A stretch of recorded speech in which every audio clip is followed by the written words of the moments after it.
یا بنی اسرائیل اذکروا نعمتی التی انعمت علیکم وانی فضلتکم علی العالمین۔ اے بنی اسرائیل، میری اس نعمت کو یاد کرو جو میں نے تم کو عطا کی تھی، اور یہ کہ میں نے تم کو اس زمانے کے لوگوں پر فضیلت دی تھی۔ اب اس آیت کو دوبارہ ذکر کیا گیا تاکہ بنی اسرائیل کو نعمتیں یاد دلانے کی تاکید ہو، اور اس میں یہ تنبیہ ہے کہ بنی اسرائیل اللہ کی نعمتوں کا حق ادا کرنے سے غافل ہیں۔ اب جو اس آیت میں یہ بات فرمائی گئی کہ میں نے تم کو تمام عالمین پر فضیلت دی تھی، اس پر کوئی یہ سوال کر سکتا ہے کہ تمام عالمین میں تو نبی کریم صلی اللہ علیہ وسلم اور آپ کی امت بھی داخل ہے، حالانکہ یہود جو ہیں، یہودی، وہ نبی کریم صلی اللہ علیہ وسلم یا ان کی امت سے افضل نہیں ہے۔ تو پھر یہ جو اس آیہ مبارکہ کے اندر یہ جو فرمایا گیا یا بنی اسرائیل اذکروا نعمتی التی انعمت علیکم، اے بنی اسرائیل میری اس نعمت کو یاد کرو جو میں نے تم کو عطا کی تھی، وَأَنِّي فَضَّلْتُكُمْ عَلَى الْعَالَمِينَ، اور یہ کہ میں نے تمہیں لوگوں پر فضیلت دی تھی، لوگوں پر فضیلت دی تھی۔ تو یہاں پر یہ ایک سوال اٹھ سکتا ہے کہ نبی کریم صلی اللہ علیہ وسلم اور آپ کی امت بھی عالمین میں داخل ہیں یا نہیں ہیں؟ عالمین میں داخل ہیں، جبکہ یہود ان سے افضل نہیں ہیں۔ تو پھر اس آیت کا یہاں کیا مطلب ہے؟ اس کا جواب یہ ہے کہ عالمین سے مراد یہاں جو لیا گیا ہے وہ ان کے زمانے کے لوگ ہیں، قیامت تک کے لوگ مراد نہیں ہیں۔ وہ بنی اسرائیل کے زمانے کے لوگ ہیں کہ ان کو ان کے زمانے کے اندر، ان کے لوگوں کے اندر تمام عالمین کے اوپر فضیلت دی گئی، قیامت تک کے لوگ مراد نہیں ہیں۔ اگر قیامت تک کے لوگ مراد ہوں تو پھر تو وہ نبی کریم صلی اللہ علیہ وسلم اور آپ کی امت سے بھی افضل ہو جائیں گے، اور ایسا ممکن ہی نہیں ہے کہ وہ حضور نبی کریم صلی اللہ علیہ وسلم کی امت سے افضل ہوں۔ اور اس تعویل کی وجہ یہاں پر ایک یہ بھی ہے کہ خود قرآن کریم نے کے اندر اللہ تعالیٰ نے حضور نبی کریم صلی اللہ علیہ وسلم کی امت کو بہترین امت قرار دی ہے۔ تو جب اللہ نے حضور کی امت کو بہترین امت فرمایا ہے تو پھر یہ کیسے ہو سکتا ہے کہ بنی اسرائیل جو ان سے ہیں وہ اس امت سے افضل ہو جائے؟ تو پھر جو اس آیہ مبارکہ کے اندر اللہ نے فرمایا کہ اے بنی اسرائیل میری اس نعمت کو یاد کرو جو میں نے تم کو عطا کی تھی، اور یہ کہ میں نے تمہیں لوگوں پر فضیلت دی تھی، تو معلوم ہوا کہ یہ لوگ قیامت تک کے نہیں ہیں، یہ صرف بنی اسرائیل کے زمانے ہی کے لوگ ہیں، بنی اسرائیل کے زمانے کے لوگ ہیں، کیونکہ قرآن کریم کے اندر خود یہ چیز آئی ہے کنتم خیر امت اخرجت للناس، تم ان امتوں میں سب سے بہترین امت ہو جو لوگوں کے لیے ظاہر کی گئی ہے۔ تو یہ بھی تو قرآن کریم کے اندر موجود ہے۔ تو اس لیے ہمیں یہ تعویل کرنا پڑے گی کہ یہ جو اللہ پاک نے فرمایا کہ تمہیں تمام عالمین کے اوپر فضیلت دی گئی، تو یہ وہی زمانہ ہے جس زمانے میں وہ خود موجود تھے بنی اسرائیل، قیامت تک کے لوگوں کے لیے نہیں۔ اچھا، پھر یہ بھی ہے کہ اس آیت کے مخاطب نبی کریم صلی اللہ علیہ وسلم کے زمانے کے بنی اسرائیل. اچھا، اب اس آیت کے اندر مخاطب تو بنی اسرائیل ہیں، تو اب نبی کریم صلی اللہ علیہ وسلم کے زمانے میں بھی تو بنی اسرائیل موجود تھے نا، مگر ان سے مراد ان کی آباء و اجداد ہیں. مخاطب وہ بنی اسرائیل ہیں، مگر مراد وہ بنی اسرائیل ہیں جو ان کے آباء و اجداد تھے. ان کو فضیلت دی گئی تھی تمام عالمین پر، جو حضرت موسیٰ علیہ السلام کے زمانے میں یا ان کے بعد تھے، ان بنی اسرائیل کو، جنہوں نے اپنے دین میں نہ کوئی تغیر اور تبدیلی کی تھی اور نہ تورات کے اندر کوئی تحریف کی تھی. ان کو اللہ تعالیٰ نے بہت نعمتیں عطا فرمائی، جیسے کہ قرآن مجید کے اندر اللہ پاک نے سورۃ المائدہ میں فرمایا کہ یاد کیجئے جب موسیٰ نے اپنی امت سے کہا کہ اے میری امت، اللہ کی وہ نعمتیں یاد کرو جو اس نے تم کو عطا کی، جب اس نے تم میں انبیاء بنائے اور تم کو بادشاہ بنایا اور تمہیں وہ کچھ دیا جو اس زمانے میں سارے جہانوں میں سے کسی کو نہیں دیا گیا تھا.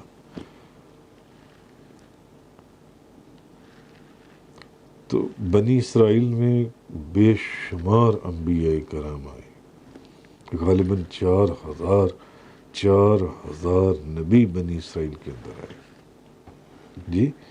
اور ان نعمتوں کو یاد کرو جو اس نے تم کو عطا کی تھی. پھر تم میں انبیاء آئے، تمہیں بادشاہ بنایا اور وہ کچھ دیا جو ساری جہانوں میں سے. تو وہ اللہ پاک ان کو یاد کروا رہا ہے جو ان سے کہ یاد کرو بنی اسرائیل، میں نے جو تم میں اپنی نعمتیں دی تھیں، اور یہ کہ میں نے تمہیں لوگوں کے اوپر فضیلت دی تھی، وہ اللہ پاک نے اس کو یاد کروایا جی. اچھا، اگلی آیہ مبارکہ کے اندر وَاتَّقُوا يَوْمًا لَا تَجْزِي نَفْسٌ عَن نَفْسٍ شَيْئًا وَلَا يُقْبَلُ مِنْهَا شَفَاعَةٌ وَلَا يُؤْخَذُ مِنْهَا عَدْلٌ وَلَا هُمْ يُنصَرُونَ. اور اس دن سے ڈرو جب کوئی شخص کسی شخص کا بدلہ نہ ہو سکے گا. اس دن سے ڈرو جب کوئی شخص کسی کا بدلہ نہ ہو سکے گا. واہ! یعنی اے بنی اسرائیل، اگر تم نے اللہ کی نعمتوں اور اس کی دی ہوئی فضیلتوں کے تقاضوں کو پورا نہ کیا اور میرے محبوب محمد صلی اللہ علیہ وسلم پر ایمان نہ لائے، تو تم اللہ کے عذاب سے کسی طرح بھی نہیں بچ سکتے، کسی طرح بھی نہیں بچ سکتے. کیونکہ یہ کہا کرتے تھے نا بنی اسرائیل کہ ہمیں عذاب نہیں ہوگا، اور اگر ہوگا تو تھوڑے دنوں کے لیے ہوگا، کیونکہ ہم اس کے پیاروں میں سے ہیں. تو یہ ان کی جو طبیعت ہے وہ صاف کر دی گئی، یا ان کو یہ بتا دیا گیا کہ نہیں، ایسا نہیں. وَاتَّقُوا يَوْمًا لَا تَجْزِي نَفْسٌ عَن نَفْسٍ شَيْئًا وَلَا يُقْبَلُ مِنْهَا. اور جب کوئی شخص کسی شخص کا بدلہ نہ ہو سکے گا، بدلہ نہ ہو سکے گا. اور اس دن سے ڈرو، تم اللہ کے عذاب سے کسی طریقے سے نہیں بچ سکو گے. ڈرو اگر میرے محبوب محمد صلی اللہ علیہ وسلم کے اوپر ایمان نہ لائے. اب سزا سے بچنے کی 4 صورتیں ہیں. سزا سے بچنے کی 4 صورتیں ہیں. ایک صورت تو یہ ہے کہ کوئی شخص یہ کہے کہ مجرم کے بدلے میں اس شخص کو سزا دے دی جائے، یار تم اس کو سزا نہ دو، اس کی جگہ مجھے سزا دے دو. اس کو سزا نہ دو، اس کی جگہ مجھے سزا دے دو. دوسری صورت یہ ہے کہ کوئی شخص مجرم کی سفارش کر دے. جی ریکمنڈیشن فار اٹونمنٹ، کوئی شخص مجرم کی سفارش کر دے.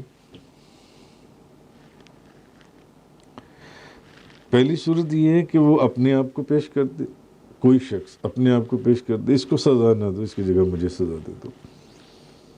دوسری صورت یہ ہے کہ وہ اس کی سفارش کر دے کہ اس کو. تیسری صورت یہ ہے کہ کوئی شخص مجرم کی طرف سے تاوان یا فدیہ ادا کر دے، چھوڑ دو میں اس کے تاوان. اور چوتھی صورت یہ ہے کہ کوئی شخص دباؤ اور زور ڈال کر مجرم کی مدد کرے، دباؤ اور زور ڈال کر مجرم کی مدد کرے اور اس کو عذاب سے چھڑا لے.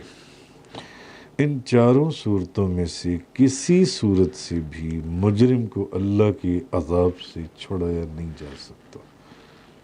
یہ بتایا جا رہا جو مجرم ہے اس کو اللہ کے عذاب سے چھڑایا نہیں جا سکتا، نہیں چھڑایا جا سکتا.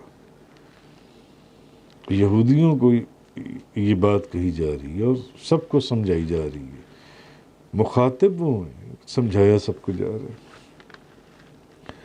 مگر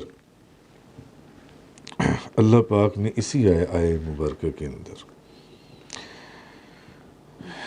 وَلَا يُقْبَلُ مِنْهَا شِفَاعَةٌ وَلَا يُؤْخَذُ مِنْهَا عَدْلٌ وَلَا هُمْ يُنصَرُونَ، اور نہ کسی شخص کی شفاعت قبول کی جائے گی اور نہ کسی شخص سے فدیہ لیا جائے گا، نہ ان کی مدد کی جائے گی. اگر یہ اس خیال میں ہے کہ ایسا ہو جائے گا تو ایسا ممکن نہیں ہے. شفاعت بغیر اللہ کی اذن کے، بغیر اذن الہی کسی کی شفاعت نہیں قبول کی جائے گی. کیوں؟ کیونکہ شفاعت کے اوپر ہمارا ایمان ہے، ہمارا ایمان ہے شفاعت کے اوپر. اہل سنت کا مسلک یہ ہے کہ اللہ کی اذن سے، ہمارا مسلک اور ہمارا عقیدہ یہ ہے کہ اللہ کی اذن سے انبیاء علیہ السلام، ملائکہ، اولیاء اعظام، علماء کرام، حفاظ قرآن اور صالح مومنین بھی گناہ گاروں کی شفاعت کریں گے، گناہ گاروں کی شفاعت کریں گے.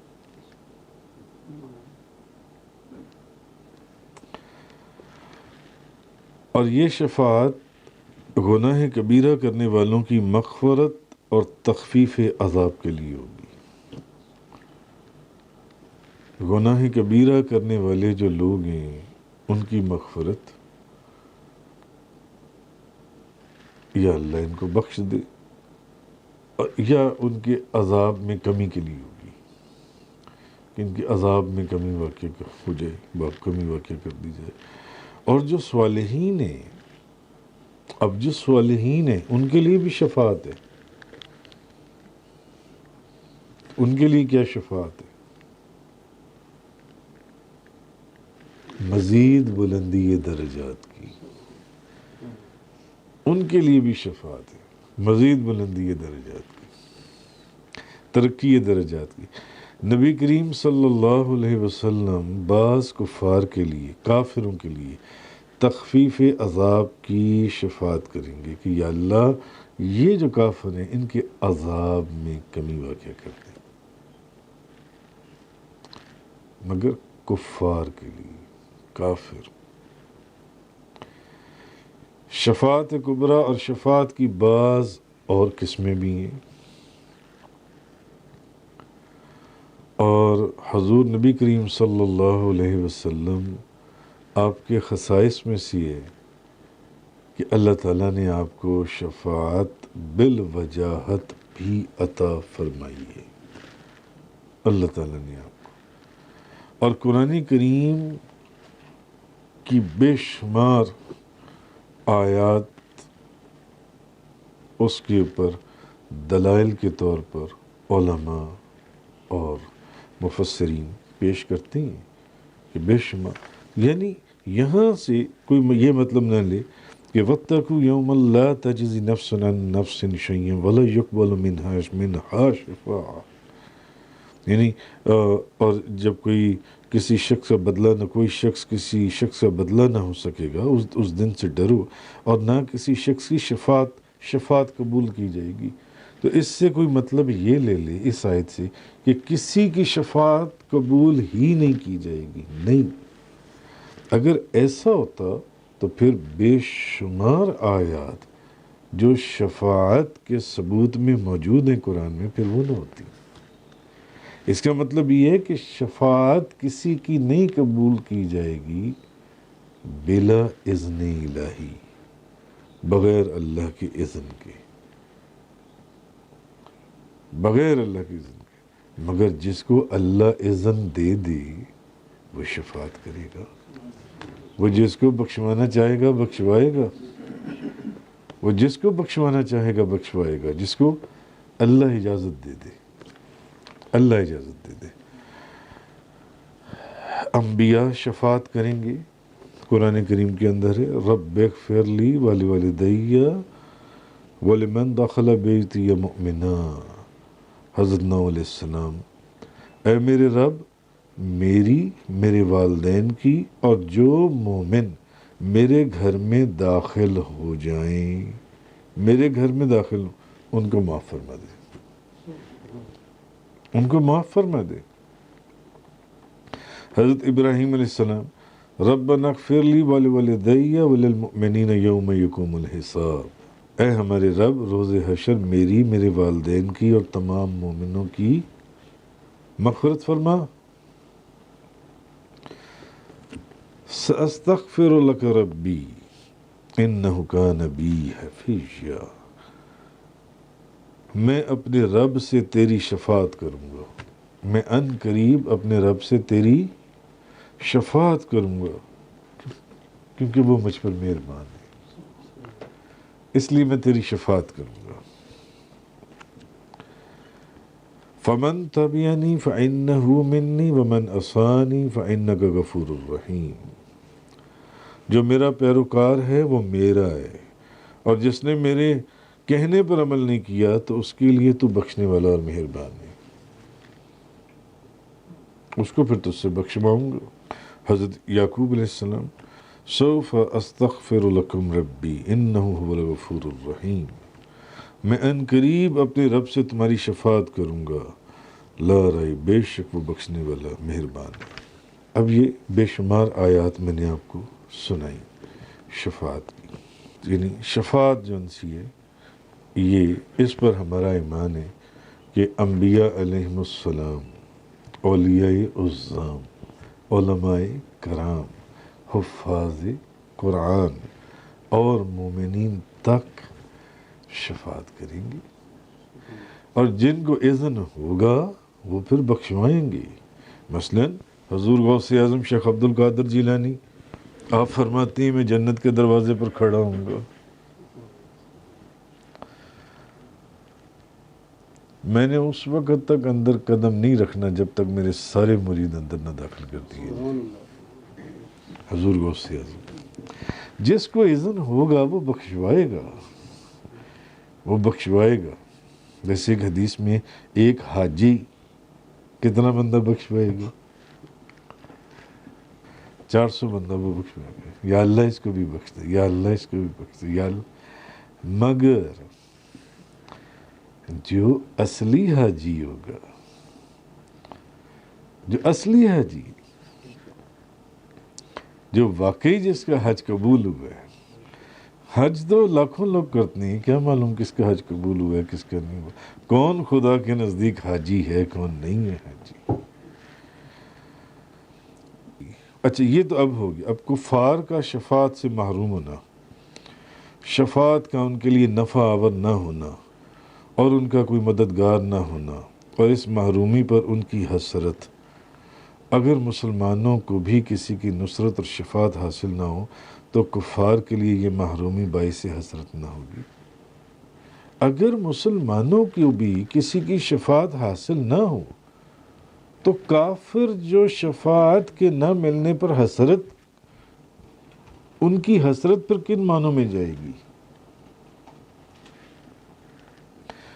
وہ دیکھیں گے کہ مسلمان بھی اس محرومی میں ان کے ساتھ ہیں، مگر ایسا نہیں ہے کہ جو حسرت ہم، اسی حسرت میں وہ بھی ہیں، جی وہ بھی ان کے ساتھ ہیں۔ حالانکہ قرآن کریم کے اندر ہے فَمَا تَنْفَعُهُمْ شِفَاعَةُ الشَّافِعِينَ، کفار کو شفاعت کرنے والوں کی شفاعت نفع نہ دے گی، کافروں کو شفاعت نفع نہ دے گی۔ کسی جگہ پر ہے جیسے سورۃ الاعراف، تو کیا ہماری شفاعت کرنے والوں میں کوئی نہیں ہے؟ ہماری شفاعت کرنے والوں میں کوئی ہے؟ کافر کہیں گے فَمَا لَنَا مِن شَافِعِينَ، جو ہماری شفاعت کرے۔ لَيْسَ لَهُم مِّن دُونِهِ وَلِيٌّ وَلَا شَفِيعٌ، اللہ سے ہٹ کر کافروں کا کوئی مددگار ہے نہ کوئی شفاعت کرنے والا۔ سورۃ المؤمن، کفار کے لیے کوئی ایسا مددگار اور شفاعت کرنے والا نہ ہوگا جس کی بات مانی جائے۔ کافروں کے لیے کوئی ایسا مددگار اور شفاعت کرنے والا نہیں ہوگا جس کی کوئی بات مانی جائے۔ تو اس کا مطلب کیا ہے کہ مومنوں کے لیے ان کی شفاعت کرنے والوں میں ایسے لوگ موجود ہوں گے جن کی بات مانی جائے گی۔ یہی ہے نا مطلب، پھر یہی ہے نا، جیسے اس آیت کے اندر اللہ پاک نے فرمایا کہ کافروں کے لیے کوئی ایسا مددگار اور شفاعت کرنے والا نہیں ہوگا جس کی بات مانی جائے گی، جس کی بات مانی جائے گی۔ تو اب کیا ہوگا اس کے کہ اس کا مطلب ہے مومنوں کے اندر ان کی شفاعت کرنے والوں میں ایسے لوگ ہوں گے جن کی بات مانی جائے گی۔ جیسے کہ میں نے ابھی آپ سے کہا کہ حضور سید الاولیاء گیلانی، جیلانی، محبوب سبحانی، قطب ربانی، شہباز لامکانی، غوث سمدانی، قندیل نورانی، سیاح لامکانی، شان سلیمانی، تفسیر قرآنی، لال بدخشانی، خورشید نورانی، میرا محی الدین شیخ عبد القادر جیلانی۔ آپ فرماتے ہیں میں جنت کے دروازے پر کھڑا ہوں گا، جب تک میرے سارے مرید جنت میں داخل نہیں ہو جائیں گے میں نے جنت میں قدم نہیں رکھنا۔ تو معلوم ہوا کہ مومنوں کی شفاعت کرنے والوں میں ایسے لوگ موجود ہوں گے جن کی بات مانی جائے گی، مگر کافروں کی، کفار کے لیے کوئی ایسا مددگار اور شفاعت کرنے والا نہیں ہوگا جس کی بات مانی جائے۔ امام بخاری آپ فرماتے ہیں حضرت انس رضی اللہ تعالیٰ عنہ سے روایت ہے کہ رسول کریم صلی اللہ علیہ وسلم نے فرمایا میں اپنے آپ کو اللہ تعالیٰ کی بارگاہ میں سجدہ ریز دیکھوں گا، اللہ تعالیٰ جب تک چاہے گا مجھے سجدے میں رکھے گا، پھر مجھ سے کہا جائے گا اپنا سر اٹھاؤ، مانگو ملے گا، شفاعت کرو قبول ہوگی، کرو شفاعت، مانگو تو صحیح کب تک سجدے میں سر رکھو گی، اے محبوب اب اپنا سر اٹھاؤ، اسی دن کے تو ہم انتظار میں ہیں جب تمہاری شان ہم نے ساری دنیا کو دکھانی ہے، اٹھو اب شفاعت کرو، جی تو قبول، سر اٹھاؤ مانگو ملے گا، شفاعت کرو قبول ہوگی، پھر میں اپنے رب کی وہ حمد کروں گا جو اللہ مجھے تعلیم کرے گا، پھر میں شفاعت کروں گا، پھر میرے لیے ایک حد مقرر کی جائے گی، پھر میں گناہ گاروں کو جہنم سے نکال کر جنت میں داخل کر دوں گا، گناہ گاروں کو جہنم سے نکال کر جنت میں داخل کر دوں گا، پھر میں دوبارہ سجدہ کروں گا اور پھر شفاعت کروں گا 3 یا 4 بار، حتیٰ کہ جہنم میں صرف اور صرف وہ لوگ رہ جائیں گے جن کو قرآن نے روک لیا، جن کو قرآن نے روک لیا۔ اب جہنم میں صرف وہ لوگ رہ گئے جن کو قرآن نے روک لیا، جی یعنی قتادہ فرماتے ہیں جن پر جہنم کا دوام واجب ہو چکا۔ حضرت ابو ہریرہ رضی اللہ تعالیٰ عنہ بیان کرتے ہیں حضور نے فرمایا قیامت کے دن میری شفاعت حاصل کرنے میں سب سے زیادہ کامیاب شخص وہ ہوگا جس نے خلوص دل سے کلمہ پڑھا۔ مسلم شریف حضرت جابر بن عبداللہ انصاری رضی اللہ تعالیٰ عنہما بیان کرتی ہیں کہ نبی کریم صلی اللہ علیہ وسلم نے فرمایا، مجھے 5 ایسی چیزیں دی گئی ہیں جو میرے سے پہلے کسی نبی کو نہیں دی گئی، کم و بیش 1.25 لاکھ نبی کسی کو بھی نہیں دی گئی، مگر مجھے وہ 5 چیزیں دی گئی ہیں۔ ایک تو یہ، ایک ماں کی مسافت سے، یعنی میرے دشمنوں کے اوپر میرا رعب بڑھ جانا، یہ ایک معجزہ ہے نبی پاک صلی اللہ علیہ وسلم کا۔ ایک ماں کی مسافت کے رعب سے میری مدد کی گئی، تمام روئے زمین کو میرے لیے مسجد اور اعلی تیمم بنا دیا گیا۔ نہیں پانی مل رہا، تیمم کر لو۔ پہلی امتیں ان کو صرف اپنی مخصوص عبادت گاہ میں ہی جا کر عبادت کرنی پڑتی تھی، جہاں وقت ملے عبادت کر لو۔ یہ حضور کے خصائص میں سے ہے، یہ حضور کی شان میں سے ہے، یہ حضور کے لیے مخصوص ہیں چیزیں جن سے۔ لہٰذا میری امت سے جو شخص نماز کا وقت پائے نماز پڑھ لے، اور میرے لیے مال غنیمت حلال کیا گیا، میرے لیے مال غنیمت کو حلال کر دیا گیا، اور جو مجھ سے پہلے کسی کے لیے حلال نہ تھا، جو مجھ سے پہلے کسی کے لیے حلال نہ تھا، مجھے شفاعت عطا کی گئی، مجھے شفاعت عطا کی گئی۔ پہلے نبی ایک خاص قوم کی طرف مابعوث ہوتے تھے، اور مجھے تمام لوگوں کی طرف مابعوث کیا گیا۔ حضرت انس بن مالک رضی اللہ تعالیٰ عنہ بیان کرتے ہیں، رسول کریم صلی اللہ علیہ وسلم نے فرمایا، میں لوگوں میں سب سے پہلے جنت کی شفاعت کروں گا، جنت کی شفاعت کروں گا لوگوں کے اندر۔ حضرت ابو ہریرہ فرماتے ہیں، رسول کریم صلی اللہ علیہ وسلم نے فرمایا، ہر نبی کی ایک دعا ضرور قبول ہوتی ہے، اور ہر ایک نے اس دعا کو دنیا میں خرچ کر لیا، مگر میں نے اس دعا کو قیامت کے دن اپنی امت کی شفاعت کے لیے بچا کر رکھا ہے، اور یہ انشاءاللہ میری امت کے ہر اس فرد کو حاصل ہوگی جو شرک سے پاک رہے گا، جو شرک سے پاک رہے گا۔ اسی طرح حضرت عبداللہ بن عمرو بن عاص فرماتے ہیں کہ نبی کریم صلی اللہ علیہ وسلم نے قرآن کریم میں ابراہیم علیہ السلام کا یہ قول اور عیسیٰ علیہ السلام کا یہ قول تلاوت فرمایا، اے اللہ، اگر تو انہیں عذاب دے تو یہ تیرے بندے ہیں، اور اگر تو انہیں بخش دے تو تو غالب اور حکیم ہے۔ پھر آپ نے ہاتھ بلند کیے اور عرض کیا، اے اللہ، میری امت، اور پھر آپ پر گریہ طاری ہو گیا۔ اللہ تعالیٰ نے فرمایا، جبرائیل محمد کے پاس جاؤ اور پوچھو، حالانکہ وہ جانتا ہے، وہ خوب کہ وہ کیوں روتی ہو۔ پھر جبریل آپ کے پاس آئی اور آپ سے دریافت کیا، تو نبی کریم صلی اللہ علیہ وسلم نے انہیں خبر دی۔ پھر جبریل نے جا کر اللہ تعالیٰ کی بارگاہ میں عرض کیا، حالانکہ وہ خوب جانتا ہے۔ اللہ نے جبریل علیہ السلام کو حضور صلی اللہ علیہ وسلم کے پاس بھیجا اور فرمایا، جا کر کہو، ہم تم کو تمہاری محبوب، ہم تمہیں تمہاری امت کے بارے میں راضی کر لیں گے۔ آپ کی امت کے متعلق ہم نے آپ کو راضی کر لیں گے، آپ رنجیدہ نہ ہوں اور رنجیدہ نہیں ہونے دیں گے، ہم آپ کو رنجیدہ نہیں ہونے دیں گے، ہم آپ کی امت کے متعلق آپ کو راضی کریں گے۔ حضرت ابو سعید خدری رضی اللہ تعالیٰ عنہ فرماتے ہیں، رسول کریم صلی اللہ علیہ وسلم کے سامنے ترمذی شریف آپ کے چچا ابو طالب کا ذکر کیا گیا۔ آپ نے فرمایا کہ قیامت کے دن میری شفاعت سے اس کو فائدہ پہنچے گا، یعنی ان کے عذاب میں تخفیف ہو جائے گی، ان کو فائدہ پہنچے گا۔ تو اب حضرت انس رضی اللہ تعالیٰ عنہ فرماتے ہیں کہ نبی کریم صلی اللہ علیہ وسلم نے فرمایا، میں اپنی امت کے گناہ کبیرہ کرنے والوں کی شفاعت کروں گا۔ حضور نے فرمایا، میری امت میں ایک شخص ہے، میری امت میں ایک شخص ہے، جی،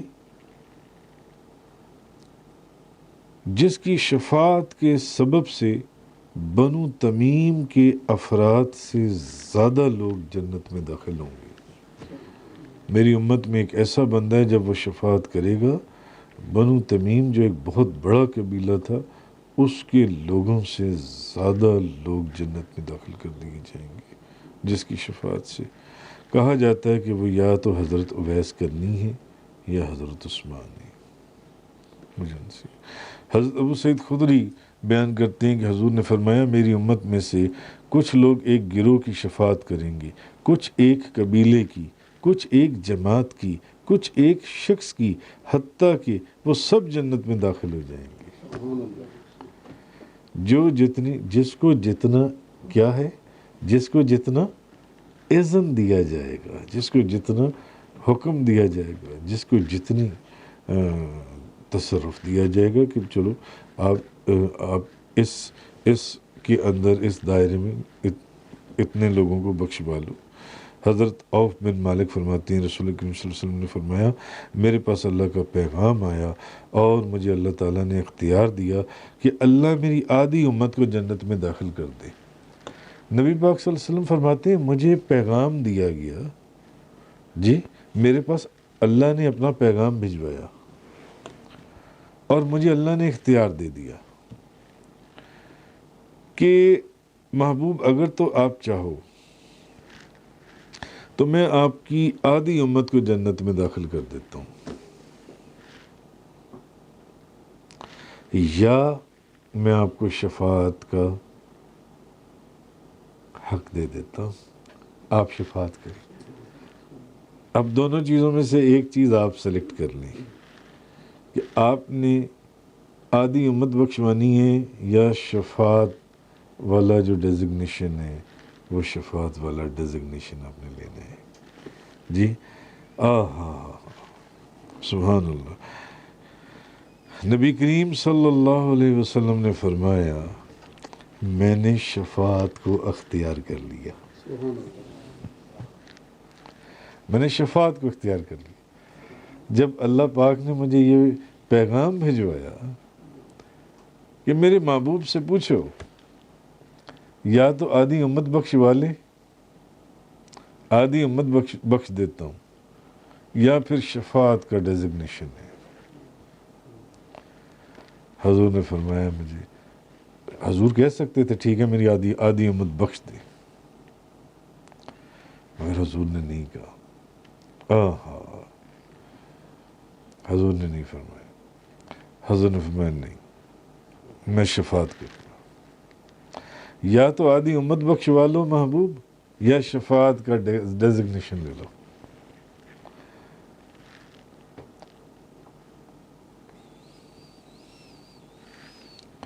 ریکمنڈیشن کا ڈیزگنیشن لے لو۔ تو حضور نے کیا فرمایا کہ نہیں، مجھے آدھی امت نہیں، مجھے شفاعت کا منصب شفاعت چاہیے۔ کیوں؟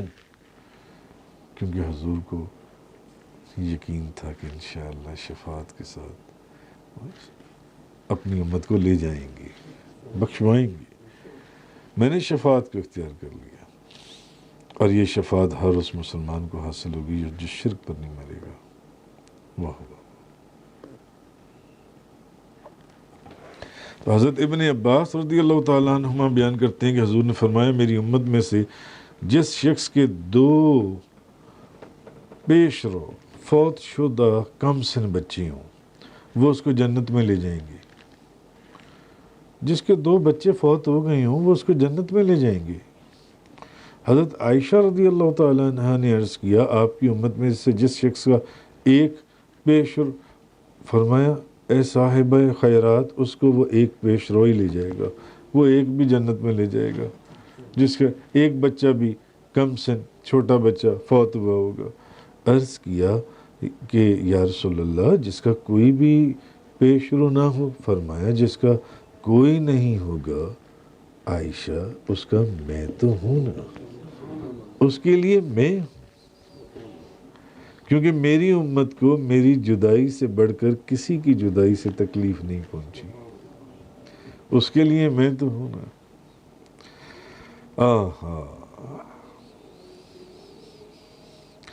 خیر امام مسلم فرماتے ہیں حضرت عبداللہ بن عمر بن عاص فرماتے ہیں کہ رسول کریم صلی اللہ علیہ وسلم نے فرمایا جب تم مؤذن سے اذان سنو تو وہ کلمات دہراؤ، پھر مجھ پر درود شریف پڑھو، کیونکہ جو مجھ پر ایک صلات بھیجتا ہے اللہ اس پر 10 صلات نازل فرماتا ہے، اور پھر میرے لیے وسیلے کی دعا کرو، مقام رفیع، کیونکہ وہ جنت میں ایک مرتبہ ہے جو اللہ تعالیٰ کے بندوں میں سے صرف ایک بندے کو ملے گا، اور مجھے امید ہے کہ وہ بندہ میں ہی ہوں۔ جس شخص نے میرے لیے وسیلے کی دعا کی اس پر میری شفاعت واجب ہو گئی۔